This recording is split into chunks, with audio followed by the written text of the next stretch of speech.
We are the masses. We depend on sugar and hype for happiness. If we complete an hour-long task, we feel like we deserve a break.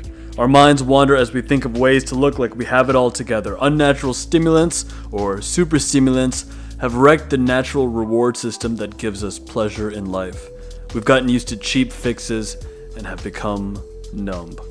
Our myopic focus on the easy dopamine fix has driven us to ignore reality. We've evolved to highly desire certain things, specifically food, sex, security, and social acceptance. Dopamine is the chemical in our brain that creates motivation. In lab experiments with rats, when the dopamine function is fully blocked, they become so lethargic that even getting up to get a drink of water is not worth the effort. However, if water is placed right in front of them, they will still drink.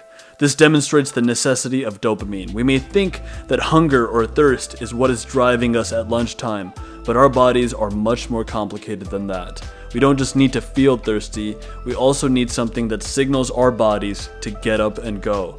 Dopamine is what spurs you into action, and the more dopamine you have, the more action you will be willing to take. Over the last week, I had an interesting experience that maybe you can relate to. I lost my headphones, and I was too lazy or just too expecting that I would get them back to buy new headphones. And so for about 10 days now actually, I'd been working out or going for runs without music. And even driving in the car, because I needed a dongle to listen to the music loudly, I really didn't have a good way of listening to my audiobooks or to something motivational on YouTube or to just listen to my music. And so I would just do these activities that I normally had music with, I would do them in silence.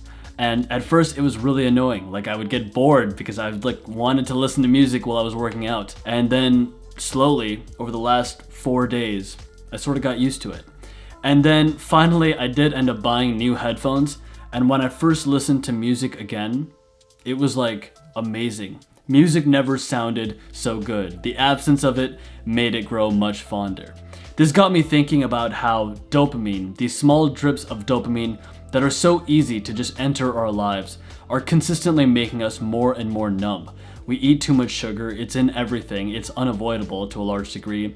I'm always listening to audiobooks while I'm driving around, or even as I'm walking from my car to the office. I don't spend that time without listening to something. And I tell myself it's because I'm improving myself. I'm using that time to learn something to make myself a better person. But oftentimes, I'm just using that space to fill up the silence. I'm reminded of an amazing bit that Louis C.K. did while he was on a late night talk show, where he talked about how people will go to amazing lengths to fill up the silence. Even while driving, they're willing to text or to just look at something on their phone. Why? Because they can't, even for a moment, live with that silence. Thing is, you need to build an ability to just be yourself and not be doing something. That's what the phones are taking away. Yes. Underneath everything in your life, there's that thing, that empty, forever empty. You know what I'm talking about? The great problem with this is the fact that silence is often the greatest teacher. This is something that the Hindu sages would have advocated for, and something I've experienced in my own life. The best results that I've often gotten have come from a place of ease. From that silence, I've gotten hunches and intuitions that when I acted upon, the result was amazing. It was so much better than all the grit, all that hard work, all that effort that I myself could have put into it. And yet all these super stimuli in our life,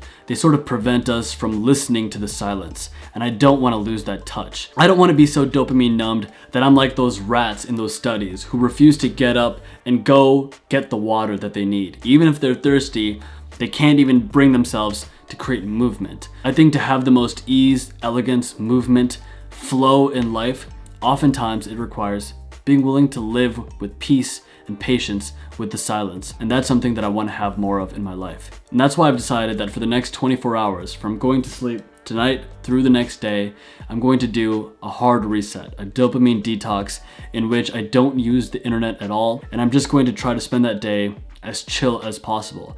I think it's going to be somewhat hard for me. I'm just going to see how it feels to have a peaceful, quiet, uneventful day. Here's my findings. 24 hours later. Hey, it's me and it's a day later. I will admit this hasn't been a perfect hard fast, a perfect reset. I realized after the fact that in order for this to have been a perfect dopamine detox fast, I probably should not have eaten any food today, and I did have lunch and dinner. And I also had a single cup of coffee because I just couldn't resist. I really was starting to feel like that itch for caffeine. I guess I'm addicted. But I did not go on the internet today, save for just a few seconds before I turned the camera on just now. And I gotta say, staying off my YouTube channel, staying off my social media, and also giving myself that quiet space in between driving around today and, relaxing, just not listening to anything, just listening to the silence, listening to myself.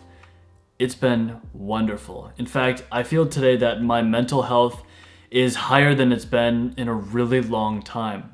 I didn't realize how much of a toll YouTube, this whole hobby of mine, had been sort of affecting me mentally, in which even though you're just trying to connect with people and say what's true to you, you end up being tied up with all of these results that aren't actually important to your life's work. At least that's what I had noticed had started happening with me.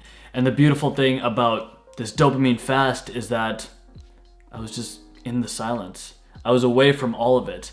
And it's an absolutely beautiful feeling to just come back to yourself and listen to your own inner genius. According to so many sources, silence is a source of tremendous creativity and tremendous genius. I don't remember where I heard this quote, but there's one quote that goes something like this: you can learn more in an hour of silence than you can from a year's worth of books. And yet, how infrequently do we give ourselves the space to just listen to our own thoughts? When's the last time you drove around and didn't have something playing, didn't have something going, or didn't have some sort of stimuli in your world?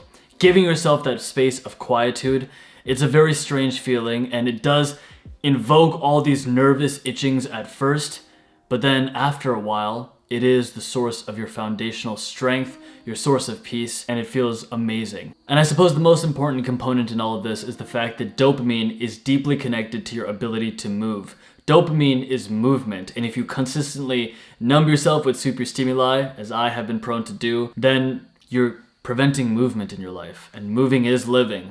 And so keeping these moments of detoxing, of fasting, of reducing the stimuli, it's a wonderful way to be, and it's something that I'm going to strive to do much more.